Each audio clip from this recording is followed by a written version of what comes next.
Our third speaker in the session is Mr. Maqim Timour. He will speak about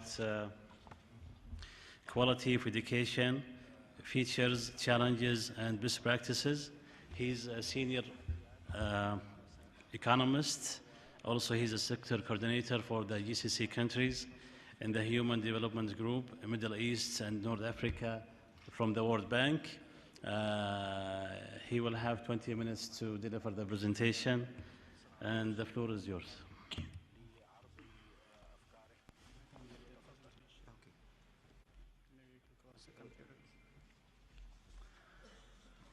Assalamu alaikum.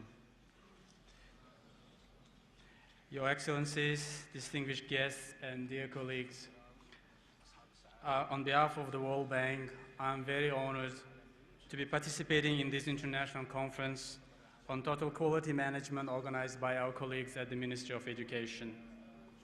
Taking this opportunity, I would like to convey warm greetings and best wishes from Dr. Elizabeth King, the World Bank's Education Sector Director, and from Dr. Murad Ezin, our Education Sector Manager, who unfortunately could not attend the conference due to their prior engagements. We at the World Bank are convinced that this conference will mark an important point in addressing one of the most critical opportunities and challenges for development around the world, and in the Arab countries in particular, improving the quality of education. I have prepared a presentation which would be distributed as part of this conference materials, but in order to mainly engage, maybe I will keep talking like this, and I would be happy to answer any questions and comments might be raised later during the question and answer session. At the World Bank, we believe that improving education quality is the most pressing step to be taken in the ongoing development education in the Arab world for a number of reasons. And at the World Bank, we have put into place a number of strategies to help assist the region in dealing with these challenges. And I would like to talk about some of these issues here today with you. First of all, it should be recalled that the Arab world has made very good progress in education in recent decades. Concerted efforts over the years have helped more than quadruple the average level of schooling for those over 15 years since 1960, helped to reduce in half illiteracy rate between 1980 and 2003, as well as achieve almost complete gender parity for primary education. Our host country, the Kingdom of Saudi Arabia, in the past decades has made extensive achievements in expanding educational access. The current education ratios justify to the effort of the government has made to extend educational access to boys and girls and achieve gender equity. According to the latest data available, the gross enrollment rate in the kingdom stood at 98% for primary, 96% for intermediate, and 92% for secondary school level. These are considerable achievements. And yet, now there is a new set of challenges, this time linked to quality. What is quality of education?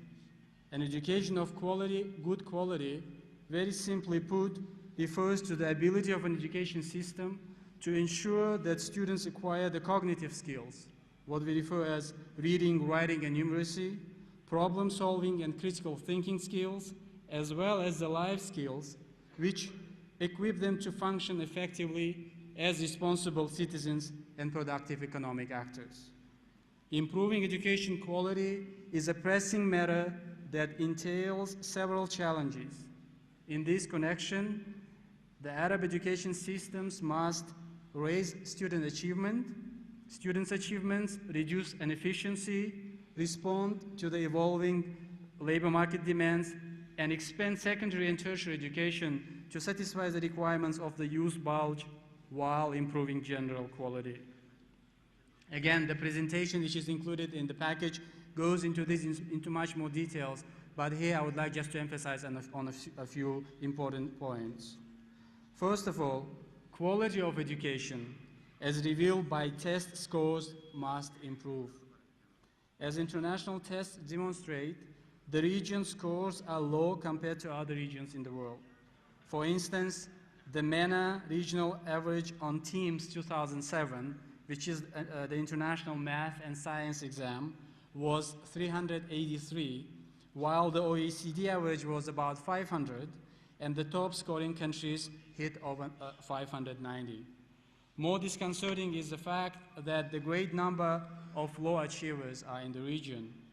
Students from the 14 Arab world countries who participated in the test were classified into one of the 4 different program levels: advanced, good, intermediate, and low. Only a small percentage of the students in the region in just 3 countries were rated advanced. Some high benchmarks were recorded in a few countries, but in others, there were no recorded high performance at all. In all participating Arab countries, well over half of the students were ranked low or even below low. This clearly demonstrates the need for improvement. Second, there is then the need for the challenge of inefficiency. If we consider public education expenditure as a share of total government expenditures, we see that the Arab world, the MENA region's median expenditure, which is about 20%, is the highest of all regions in the world, which is a big and important achievement. However, with poor student achievements result that the data, the test scores show, it shows that the region is clearly not getting what it is paying for. For the large amount of investment, we are not getting the desired results. Indeed, it is a waste of limited fiscal resources to run a low-quality education.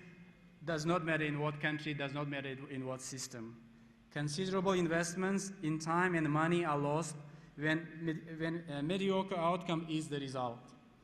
And in this case, poorly educated students, ill-equipped for the labor market and for life.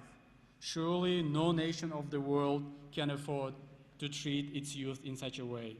And yet, this is what is at stake at the moment. There is also the challenge of responding to the evolving labor market needs, one that is now determined by forces in the greater global knowledge economy. The capacity of countries in the Arab world to compete in the global economy depends entirely on whether they can meet the rapidly escalating demand for high-level skills. This requires significant improvements in the quality of schooling outcomes and a more equitable distribution in learning opportunities. Finally, there is a demographic challenge. World Bank projections reveal that school-age populations in the Arab world will grow by about 2 million in the next 5 years, but will surge by more than 10 million between 2015 and 2030 at the height of what has been referred to as a youth bulge. Accommodating this massive influx of students while improving the quality of education they will receive is a double challenge in itself. The returns on improved quality are, however, huge. It is difficult to envision a higher impact and more cost-effective national investment than an improvement in quality of education for any Arab world country, be it lower, middle, or upper income. Quality education has a positive impact not only on rates of return at the level of individual, it is also positively associated with national economic growth as well. Improvement in national test scores, for instance, appears to be strongly correlated with significant increases in GDP. Some of you may wonder what exactly the World Bank has to contribute to education development. In fact, the World Bank has been tackling these challenges for quite a long time. For a start, the bank has been investing in education since the early 60s, with the first education project financed by the bank being in Tunisia back in 1963. Today, the World Bank is the largest source of external aid to education in the world. To give you just one figure, since 2000, the World Bank has committed more than $23 billion for supporting education around the world. Further, working on education in every region of the world, enable us to identify and then share a range of successful policies and practices between countries. Third, because of the bank involvement in all sectors in any given economy, we can also help in focusing on the linkages between education and the labor market, health policies, and economic growth, among other issues. Recently, under President Zollek, the World Bank has turned its attention to the Arab world, making it one of its priorities. And the framework for action, the Arab World Initiative, has been put in place. There are three main topics, three main areas of cooperation in this new initiative. First, infrastructure projects. Second, micro, small, and medium enterprise development. And the third, human development and the improvement of quality of education. In this last area, investment in human capital is one of the most important pillars, which will require great effort to make it a success. It entails investment in people in different aspects of human resource development, the scaling up of initiatives to improve the quality of education, and the provision of vocational training programs. That said, we at the World Bank have come to understand that there are no quick fixes or silver bullets for solving the range and scope of educational challenges. Successful education reforms are usually wide-ranging, extended, and multi-sectorial efforts. But they are achievable, as the reforms in Poland and in other countries undertaken in the last decades show. To succeed, education reforms efforts require strong and consistent leadership, the engagement of all stakeholders, a focus on governance, sustained and predictable financing over the long term, and robust monitoring and evaluation of results. Although difficult, sometimes even controversial, the way forward, we believe, involves taking concrete actions and measures that, first of all, recognize school and classroom level factors that they have the greatest potential to improve the quality of learning outcomes, attracting the best teachers, empowering them to actively participate in education reform and innovation, increasing school autonomy hand in hand with the overall school capacity, setting clear education standards, emphasizing high-order skills and competencies, and increasing classroom instruction hours. Second, student learning assessments. A commitment must be made to employ effective national and international testing and analysis of this testing in order to map out the subsequent steps needed for continued improvement. Policy changes depend on hard data. Dissemination of assessment results is also important. Even if this can create some controversy, no one wants to look bad, of course. But as the Arab saying goes, a known mistake is surely better than an unknown truth. Results are prone to misuse, exaggeration, and sometimes finger pointing. However, intelligent policymakers and practitioners will always know how to use the results of assessments to identify countries which have successfully implemented quality-oriented policies and learn from them. Third, building a culture of transparent evaluation in which all stakeholders are responsible because they are held accountable and where incentives are aligned with results is crucial. And fourth, collaborations on these issues is essential as well. For these are shared challenges and we must share solutions for the benefit of all. It is with this strategy in mind that together with UNESCO and other regional partners, the World Bank has put forward an action plan for improving education quality in the region, the Arab Regional Agenda for Improving Education Quality, which was endorsed last month in Tunis by the region's ministers of education. The regional agenda has been conceived with the goal of improving the quality and relevance of education services in countries in the Arab world through collaboration with regional partners, the assumption being that building capacity at the regional level will make it easier to develop the knowledge base, instruments, and the critical mass of experts and specialists that otherwise would take far longer and require greater investment to develop inside each country. To this end, the regional agenda is an umbrella initiative aiming at tying together at tying together existing and new initiatives and institutions into a coherent and mutually reinforcing network. The four proposed pillars in the regional initiative focus on research and evaluation of education quality, teacher policies and teacher professional development, early childhood development, and curriculum innovation, qualifications, and ICTs in education. And they have been all identified as important factors contributing to improving education quality. These have been conceived to provide the initial knowledge base, instruments, and expertise to improve education quality in the region. While this initiative focuses on public K-12 education reform, it has to be recognized as well that there are alternative options for providing education services besides those that are financed and delivered publicly. The proper leveraging of the private sector to enhance and improve the quality of education could also be possible. These avenues should be explored for the possible solutions they may hold.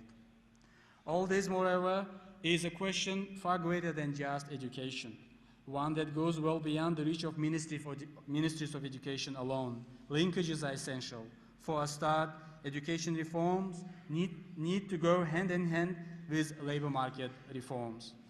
The concerns of those who demand an educated workforce, as well as the actors that shape that demand, must also contribute to this discussion. This brings us to this conference. We are delighted that the conference objectives show an ambitious vision for the future of education in the kingdom and beyond. The time has come for Arab countries to multiply their ongoing efforts to share and disseminate information on alternative policies and measures for improving the quality of education. I am delighted to see a high-level officials present here today concur in affirming the critical importance of improving education quality and demonstrate their commitment to the kind of long-term reform and improvements that is necessary to advance the region's future economic development. It is clear that the traditional Arab world respect for and the desire to invest in education is still alive and well. It is an honor to work with you on such an important undertaking, which will have repercussions well into the future, allowing all Arab people to assume the place in the world that they desire. I would like also to emphasize that the World Bank has put in place a technical cooperation program with the Ministry of Education on a number of issues that would directly relate to improving the quality of education in the kingdom. And during this week, I'm looking forward to following up with our colleagues at the Ministry of Education on the work that we have done and the challenges that lie ahead. At this point, once again, I would like to thank all the dignitaries present here today, and thank you in advance for all the work that in the coming session of this conference we will be all undertaking. These meetings will enrich the current debate in the region on how to improve education quality by identifying and sharing local, regional, and international best practices. On behalf of the World Bank, we commend you for this timely initiative, and we are proud to be part of it. Finally, let me also thank our hosts here in the Kingdom of Saudi Arabia for the flawless preparation that has led to this high-level event. Thank you very much.